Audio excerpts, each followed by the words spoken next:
Hello, my name's Kev Partner from MakingYourOwnCandles.co.uk, where you'll find the UK's widest choice of craft quality candle making kits. In this video I'm going to show you how to make a pillar candle like this. That'll burn for around 35 hours and is made using eco soya wax, which extends the burn time because it's harder than paraffin wax, and also gives you this natural creamy colour, although you can of course add your own dye or scent. Making Your Own Candles has a wide range of candle making kits, and some of these are designed for making pillar candles. This is our best selling pillar candle making kit. As you can see, it comes nicely boxed with a nice label on the front, making it a perfect gift as well as something for yourself. Inside the box we have illustrated instructions and a candle making safety leaflet. All of our box kits come beautifully wrapped. This is partly to keep everything together inside, but also to give a nice impression to whoever's opening the kit. Inside we have one reusable mould. That mould will last basically indefinitely if you keep it nice and clean. We have 900 grams of eco soya wax and a little bit bag containing wick stick and blue tack, which we use as a mould sealer. You can also add your choice of dye and scent if you prefer a coloured and or scented candle. Right, let's get started. The only equipment that you'll need to provide are a set of scales, a pair of scissors, some method of stirring, a pipette for if you're measuring your scent oil, and a double boiler setup. What I'm using here is a porringer set, but basically it's just a larger saucepan with a smaller saucepan inside. In the larger saucepan we filled around a third with water. The reason for doing this is that wax will ignite if cooked or melted over a direct heat. So by doing it this way, what we're essentially doing is melting it using the water that surrounds the smaller saucepan so that it can't get above 100 degrees centigrade. Okay, so to make one pillar candle, we need 210 grams of wax,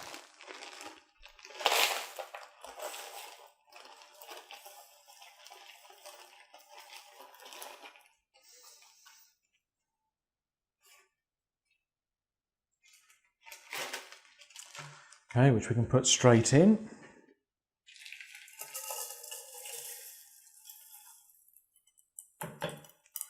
Just leave that to start melting. You also need around 20 centimetres of wick, and if you're going to be using dye, we recommend using around 5 grams for a candle of this size to give a fairly rich colour. Obviously, depending on the depth of colour that you want, that will determine how much wax you use. When it comes to scent, you'll need around about 10 mils for a good scent throw. But for now, we're just going to allow the wax to melt. Right, well that's nearly melted now, so we can get our mould set up. Okay, so take the mould, your 20 centimetres of wick. Now the hole in the top of the mould is quite small. We're using quite a thick wick because soya wax is very hard, and therefore you need a larger wick. So if you just wet the end of it, you may just want to widen the hole slightly. Just pass it through the bottom of the mould. Just like that. Pull it through. Now we need to seal it at the bottom, like that. Just press it down hard because the candle will be ruined if wax comes through. Don't be afraid to use a bit extra. There we are. Used a bit too much wick there. I can trim that now.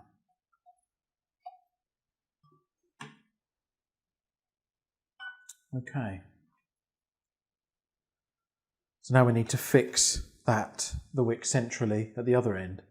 So we use one of these wick sticks, push it through the hole, pull it nice and tight, and just stretch it like that. And then again use a bit of blue tack just to fix that into place. And the mould's now ready for pouring. I like to put, whenever I'm making pillar candles in particular, I like to put them inside a container like this, so that if I have made a mistake with the mould sealer, it'll only be the candle that's ruined and not the tabletop.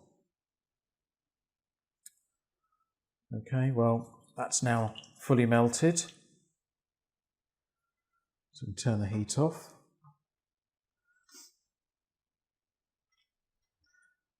Towards the end of the process, once the wax is melted, you can add your dye. Should probably have broken that up, actually. It would have made it quicker. I'm using an autumn red dye, which is one of my favourites. It gives a lovely, lovely red colour. Christmassy colour. Actually becomes quite difficult to see how nearly melted it is in the end, so you just have to give it plenty of time. The last thing to do is to add the scent. We add the scent last because it's volatile. Well, because it's volatile and it will evaporate. So your kitchen will smell great, but your candle won't smell so good because it will have lost its scent. I'm using 5 mils here. Actually, I'll use 10. Got a nice, strong smell.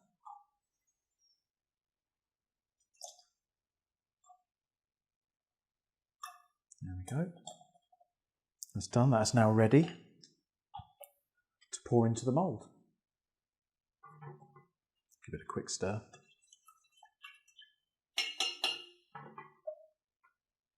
All of our scents are compatible with both Eco Soya wax and paraffin wax.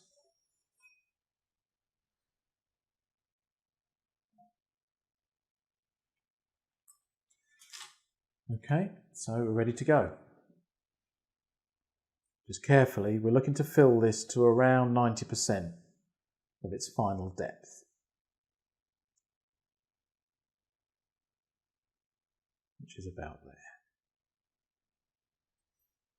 Okay, and that we can now leave for around 30 minutes. After 30 minutes or so, a skin will form on the top of the wax, because the top of the wax is open to the air, and although that will end up being the bottom of the candle when we release it from the mould, it cools first. With Eco Soya wax in particular, what we'll need to do is actually, after about 30 minutes and the skin has formed, we need to break that skin, otherwise a big cavity will be formed underneath. Right, it's been an hour or so since we poured the wax. As you can see, about half an hour in, I gave it a stir to break the skin up, as I mentioned, but we've still got quite a big cavity down here, so we obviously need to do a second pour. So what I'm going to do is remove the blue tack from the wick so that we can get to it. You can see the cavity's quite deep in there. Okay, I've reheated my wax. Now it's just a case of filling it up and then overfilling it to its final level. There we go, perfect. You want the final level to be below the rim so that when we put the wick stick back on again,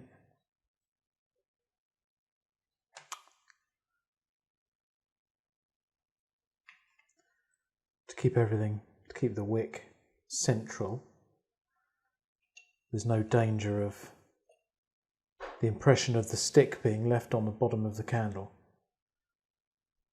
Right, that now needs to be left for another hour, hour and a half, maybe 2 hours, depending on how warm it is. Okay, it's been a couple of hours and the candle should now be set.